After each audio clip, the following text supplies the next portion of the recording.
Praise the lord ಪ್ರಿಯರಾದ ದೇವ ಮಕ್ಕಳೇ, welcome to ಮುಂಜಾನೆ ಮುತ್ತು ಕಾರ್ಯಕ್ರಮ. Green is the colour of hope. ಹೌದು, ಹಸಿರು ಎಂಬುದು ಭರವಸೆಯ ಸಂಕೇತವಾಗಿದೆ. ಹೌದು ಪ್ರಿಯರಾದ ದೇವ ಮಕ್ಕಳೇ, ಈ ಮುಂಜಾನೆ ಮುತ್ತು ಕಾರ್ಯಕ್ರಮದಲ್ಲಿ ನಾವು ಬಣ್ಣಗಳ ಕುರಿತಾದ ಆತ್ಮಿಕ ವಿಷಯಗಳನ್ನು ಧ್ಯಾನಿಸುತ್ತಿರುವಾಗ ಈ ದಿನದಲ್ಲೂ ಕೂಡ ನಾವು ನೋಡುವುದಾದರೆ ಹಸಿರು ಬಣ್ಣದ ಕುರಿತಾಗಿ ನಾವು ನೋಡುತ್ತೇವೆ. ಈ ಹಸಿರು ಎಂಬುದಾಗಿ ನೋಡುವುದಾದರೆ ನಮಗೆಲ್ಲರಿಗೂ ಗೊತ್ತಿರುವ ಹಾಗೆ ಒಂದು ಹೊಸ ಉದಯ, ಪ್ರಗತಿ ಮತ್ತು ಸಮೃದ್ಧಿ ಮಾತ್ರವಲ್ಲದೆ ನಮ್ಮ ದೇಶದ ಆರ್ಥಿಕ ಬೆನ್ನೆಲುಬಾದ ಕೃಷಿಯನ್ನು ಕೂಡ ಅದು ಸೂಚಿಸುತ್ತದೆ.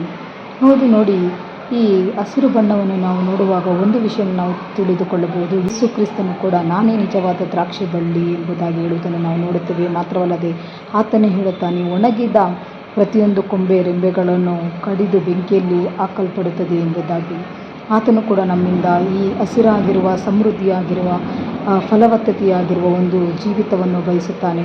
ಈ ಹಸಿರು ಎಂಬ ಬಣ್ಣವನ್ನು ನೋಡುವಾಗ ನಮಗೆ ಸತ್ಯವೇದದಲ್ಲಿ ಅದು ಹಸಿರು ಬಣ್ಣ ಹೇಗೆ ಭರವಸೆಯ ಸಂಕೇತವಾಗಿದೆ ಎಂಬುದಾಗಿ ನೋಡುವುದಾದರೆ, ನೋಹನ ಕಾಲದಲ್ಲಿ ನೋಹನು ಭೂಮಿಯ ಪ್ರದೇಶವು ಒಣಗಿದೆಯೋ ಇಲ್ಲವೋ, ವಾಸಿಸಲು ಯೋಗ್ಯವಾಗಿದೆಯೋ ಇಲ್ಲವೋ ಎಂಬುದಾಗಿ ಪರೀಕ್ಷಿಸುವುದಕ್ಕಾಗಿ ಒಂದು ಪಾರಿವಾಳವನ್ನು ಕಳುಹಿಸುವಾಗ ಆ ಪಾರಿವಾಳವು ಭೂಮಿಯನ್ನು ಸುತ್ತಿ ಹಿಂದಿರುಗಿ ಬರುವಾಗ ಅದರ ಬಾಯಲ್ಲಿ ಒಂದು ಚಿಗುರು ಇತ್ತು ಎಂಬುದಾಗಿ ನೋಡುತ್ತೇವೆ. ಆ ಚಿಗುರು ಎಂದರೆ ಅದು ಹಸಿರು ಬಣ್ಣ.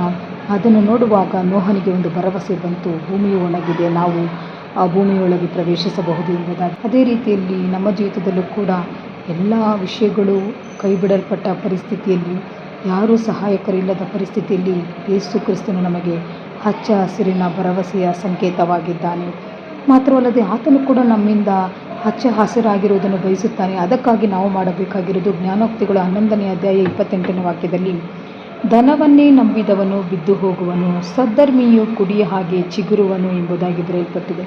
ನಾವು ನಮ್ಮ ಜೀವಿತದಲ್ಲಿ ಧನವನ್ನು ನಂಬಿರದೆ ಸದ್ಧರ್ಮಿಯಾಗಿ ಇತರರಿಗೆ ಒಳ್ಳೆಯದನ್ನು ಮಾಡುವವರಾಗಿ, ನಮ್ಮ ಜೀವಿತದಲ್ಲಿ ನಾವು ಒಳ್ಳೆಯವರಾಗಿ, ಒಳ್ಳೆಯ ಕೆಲಸವನ್ನು ಮಾಡುವವರಾಗಿ, ಒಳ್ಳೆಯದನ್ನು ಯೋಚನೆ ಮಾಡುವವರಾಗಿರುವುದಾದರೆ ನಿಶ್ಚಯವಾಗಿ ಹಚ್ಚ ಹಸಿರಾಗಿರ್ತದೆ ಆಗಿರುತ್ತೇವೆ. ಈ ಹಸಿರು ಬಣ್ಣವನ್ನು ನೋಡುವಾಗ ನಾವು ಒಳ್ಳೆಯ ಕೆಲಸವನ್ನು ಮಾಡಿ ಒಳ್ಳೆಯ ಆಶೀರ್ವಾದವನ್ನು ಹೊಂದಿಕೊಳ್ಳೋಣ ಎಂಬುದಾಗಿ ಕಲಿಯೋಣ. ದೇವರು ಈ ವಾಕ್ಯ ಭಾಗದ ಮೂಲಕ ನಮ್ಮನ್ನು ಆಶೀರ್ವದಿಸಲಿ. God bless you. Have a nice day.